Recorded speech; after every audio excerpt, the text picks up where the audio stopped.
পাঁচ নম্বর উপায় হচ্ছে রিজিক বাড়াবার আল্লাহর এবাদতে মনোযোগী হওয়া। আজকাল অধিকাংশ মুসলিম এবাদত বন্দেগীতে অমনোযোগী। একটি পরিসংখ্যানে পাওয়া যায় বাংলাভাষীদের বাংলাদেশে যে শতকরা ৯৮ জন বেনামাজি অথবা আধা নামাজি। মাত্র ২ জন ১০০ জন মুসলিমে ২ জন ৫ ওয়াক্ত নামাজ পড়ে, ৫ ওয়াক্ত নামাজ পড়ে। জি, আবার যারা ৫ ওয়াক্ত নামাজ পড়ে ওদের মধ্যে আবার ভেজাল আছে, সুন্নতি নামাজ পড়ে না, বিদাতি নামাজ পড়ে। সুতরাং কার যে নামাজ কবুল হচ্ছে, নামাজটাকে রাসূলুল্লাহ সাল্লাল্লাহু আলাইহি ওয়াসাল্লামের সামনে পেশ করবেন, নামাজটাকে রাসূলুল্লাহ হাদিসের সামনে পেশ করবেন। সাল্লু কামা রাআইতুমুনি উসাল্লি। যদি নবী করিম সাল্লাল্লাহু আলাইহি ওয়াসাল্লামের নামাজ হয় তাহলে কবুল হবে, আর না হলে কবুল হবে না। ভালো করে মনে রাখেন, ইবাদত বন্দি কবুল হওয়ার জন্য এক আল্লাহর জন্য হইতে হবে, আর এক রাসূলুল্লাহ সাল্লাল্লাহু আলাইহি ওয়াসাল্লামের তরিকায় হইতে হবে। এই দুটি শর্ত কখনো ভুলবেন না। আপনি আপনার তরিকায় পড়ে যাচ্ছেন, আপনি আপনার বাপ মায়ের কাছ থেকে যে তরিকা পেয়ে সেই তরিকায় পড়ে যাচ্ছেন, মুরব্বীদের তরিকায় পড়ে যাচ্ছেন, মেজরিটির তরিকায় পড়ে যাচ্ছেন, আর আপনি নাকে তেল দিয়ে ঘুমাচ্ছেন নামাজ পড়ে। আপনি ইসলাম সম্পর্কে কিছু জানলেন না, রাসূলুল্লাহ সাল্লাল্লাহু আলাইহি ওয়াসাল্লাম নামাজের তরিকা পদ্ধতি কি ছিল, কোথা থেকে শুরু হয় কোথায় গিয়ে শেষ হয়, কিছু জানলেন না, আর আরামে বসে আছেন নিশ্চিন্তে যে আমি ৫ ওয়াক্ত নামাজি। এইভাবে নামাজ কবুল হয় না। মান আমিলা আমালান লাইসা আলাইহি আমরুনা ফাহুয়া রাদ্দুন। কেউ যদি এমন কাজ করে যেটা আমার আদর্শ না, আমার তরিকায় ওই আমল হইল না, নামাজ হইল না, আমার তরিকায় সিয়াম রোজা হইল না, রোজা শুরু করতে গিয়ে নাওয়াইতু নাসুমা গাদান, আমি নিয়ত করছি আগামীকালকে রোজা রাখবো, ভোর রাত্রে সাহারি খাচ্ছে আর বলছে গাদান মানে টুমোর, আগামীকালকে। তো প্রতিদিন তো আল্লাহকে ধোঁকা দিচ্ছেন। কারণ সাহারি কোন দিন খাচ্ছেন? আমরা শিক্ষিত মানুষ, বুঝেন, সাহারি খাচ্ছেন তারাই পড়ার পরে, তো আজকে রোজা না আগামীকালকে রোজা? ভালো করে একটু বুঝেন আর জবাবটা দেন বুঝে সুঝে। আজকে রোজা না কালকে রোজা? আজকে রোজা। আরবি আরবি তারিখ সন্ধ্যা থেকে শুরু হয় না সকাল থেকে শুরু হয়? সন্ধ্যা থেকে শুরু হয়, চাঁদ ওঠা থেকে, তাই না? তো সন্ধ্যাতে ১ তারিখ শুরু হয়ে গেছে, আর ভোর রাতে আপনি সাহারি খেতে বলছেন নাওয়াইতু নাসুমা গাদান, আমি আগামীকালকে রোজার নিয়ত করছি। তো ভুল নিয়ত না? তো নবীর শিক্ষা দেওয়া হলে এত বড় ভুল থাকে যে আজকে রোজা রাখছেন, তা আলিয়ম টুডে, আলিয়ম বলতে হবে, নাওয়াইতু নাসুমা আলিয়ম। যদি নবীর হইতো তাহলে আলিয়ম থাকতো, বোঝা যাচ্ছে যে এখানেও জালিয়াতি রয়েছে। নিয়ত পড়া নয়, নিয়ত এখানে করতে হয়, নিয়ত এখানে করতে হয়। সব কাজের নিয়ত করি আমরা অন্তরে, আর শুধু নামাজ আর রোজা আর এই হজ, ২-৩টা ইবাদতের নিয়ত কি করি? নামাজ পড়ি, মুখে করি।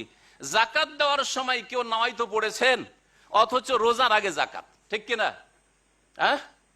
বলেন, কেউ পড়েননি, কেউ পড়েননি। জাকাত দেওয়ার, দান খায়রাতের সময় নিয়ত পড়েছেন।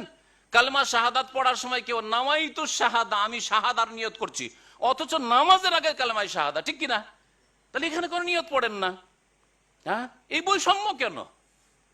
আর এরকম অবিচার কেন? সুবিচার কায়েম করুন, সুবিচার আর সামর্থ্য খুব আন্দোলন করছেন, তো এখানে সুবিচার কায়েম করুন। আপনি ইসলামের ৫টি পিলারে শুধু নামাজে নাওয়াইতু নুসাল্লি, রোজাতে নাওয়াইতু নাসুমা, আর হজে নাওয়াইতুল হাজ্জা, আর তারপরে জাকাতে নাওয়াইতু জাকাতা বললেন না, শাহাদাতে নাওয়াইতু শাহাদা, নাওয়াইতু লা ইলাহা ইল্লাল্লাহ লা ইলাহা ইল্লাল্লাহ নিয়ত করছি, কেন বলছেন না আপনি? এছাড়া বহু ইবাদত বন্দেগী, হেজাব, বোনেরা যখন হেজাব পড়ছেন, এটা আল্লাহ সন্তুষ্ট যে ইবাদত, তো নাওয়াইতুল হেজাবা, আমি পর্দার নিয়ত করছি, কেন বলছেন না? তাহলে তো আমলগুলি কবুল হয় না। যদি নিয়ত মানে মুখে উচ্চারণ করা হয় তাহলে তো আমল কবুল হয় না। এগুলি ভালো করে বুঝেন, শুধু একটু আপনাদের মগজে যেন টনক পড়ে, আর যেন সন্ধান করেন যে হক কোথায় আছে, সত্য কোথায় আছে। আল্লাহ রাব্বুল আলামিন যেন আমাদেরকে সত্য মানার তৌফিক দান করেন।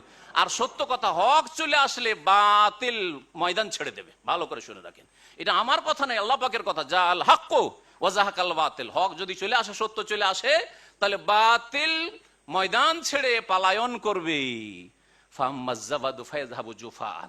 বন্যার যে ফেনাগুলি থাকে আর খড়কুটো থাকে, সেগুলো নিশ্চিহ্ন হয়ে চলে যায় বাতিল। আর ওয়াম্মা মায়ান ফাউন নাস, মানুষের জন্য উপকারী হচ্ছে ওহী, মানুষের জন্য উপকারী হচ্ছে কোরআন এবং হাদিস।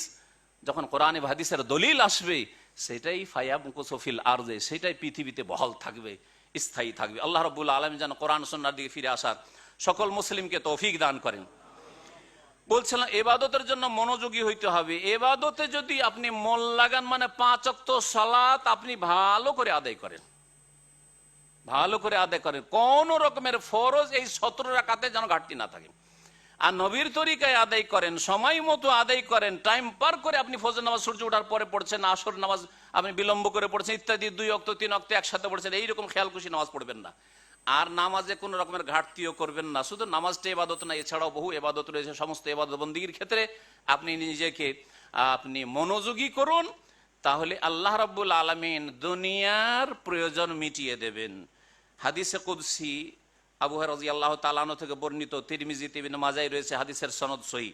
প্রিয় নবী মুহাম্মদ রাসূলুল্লাহ সাল্লাল্লাহু আলাইহি ওয়াসাল্লাম বলেন, ইন্নাল্লাহা ইয়াকুল, মহান আল্লাহ বলেন, ইয়া ইবনা আদম, হে আদম সন্তান, তাফাররাগ লিইবাদাতি, আমার ইবাদতে তুমি মনোযোগী হও, ইবাদতে মনোযোগী হও। তাহলে কি হবে? আমলা সাদরাকা গিনান, তাহলে তোমার অন্তরকে আমি অভাব মুক্ত করে দেব, তোমার অন্তরকে সচ্ছলতা দিয়ে ভরপুর করে দেব। ও আসুদ্দ ফাকরাকা, আর তোমার দারিদ্র আমি মোচন করে দেব, অভাব দূর করে দেব। ওয়া ইল্লা তাফাল, আর যদি আমার ইবাদত বন্দেগীতে মনোযোগী না হও, তাহলে মালাতু ইয়াদাকা শুগলান, বা মালাতু ইয়াদাইকা শুগলান, তোমার 2 হাতকে ব্যস্ততায় ভরপুর করে দেব, পেরেশান হয়ে যাবে। দুটো পেটের জন্য, নিজের আর নিজের পরিবারের পেটের জন্য পেরেশান হয়ে যাবেন। 40-50 বছর বয়স হয়ে যাচ্ছে, বেকার সমস্যায় ভুগছেন, নিজের পেটের ভাতের ব্যবস্থা করতে পারছেন না, বলছে পায়েই দাঁড়ায়নি। পায়ে যখন দাঁড়াননি, তাহলে আর বিয়েই কি করে করবেন? এই হচ্ছে অবস্থা। হ্যাঁ, যখন আল্লাহকে ছেড়ে দেবেন, আল্লাহ অসহায় ছেড়ে দেবেন, আর ওয়ালাম আসুদ্দা ফাকরাকা, তোমার অভাব দূর করবেন না, আল্লাহর ইবাদত বন্দি করেন, আল্লাহ রাব্বুল আলামিন অভাব দূর করে দেবেন।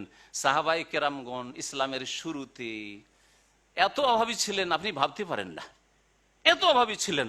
আর তারপরে তাদের সামনে যখন এত রকমের খাবার আর নিয়ামত আসতে শুরু হইল, তখন অনেক সময় কাঁদতে কাঁদতে খাবার ছেড়ে দিতেন সাহাবায়ে কেরামরা। আবু হুরায়রা রাদিয়াল্লাহু তাআলা খিদার তাড়নায় রাস্তায় বেহুশ হয়ে পড়ে যেতেন, আর লোকেরা পাগল বলতো। তিনি বলছেন যে লোকেরা আমাকে মজনুন বলতো, আল্লাহ অমাবি জনুন, আর আমি পাগল ছিলাম না, কিন্তু খিদার তাড়নায় বেহুশ হয়ে সেন্সলেস হয়ে আমি রাস্তায় পড়ে থাকতাম। লোকেরা বলতো যে এর মির্গি রয়েছে, মির্গির রোগ রয়েছে, অথবা পাগল হয়ে গেছে, যে এই জন্য রাস্তায় পড়ে আছে। আল্লাহ রাব্বুল তাদেরকে খেলাফত দিয়ে দিলেন। সুতরাং আল্লাহ রাব্বুল আলামিন সমস্ত অভাব দূর করতে পারেন, কিন্তু আল্লাহর দ্বীনের দিকে ফিরতে হবে, ইবাদত বন্দেগীতে মনোযোগী হইতে হবে।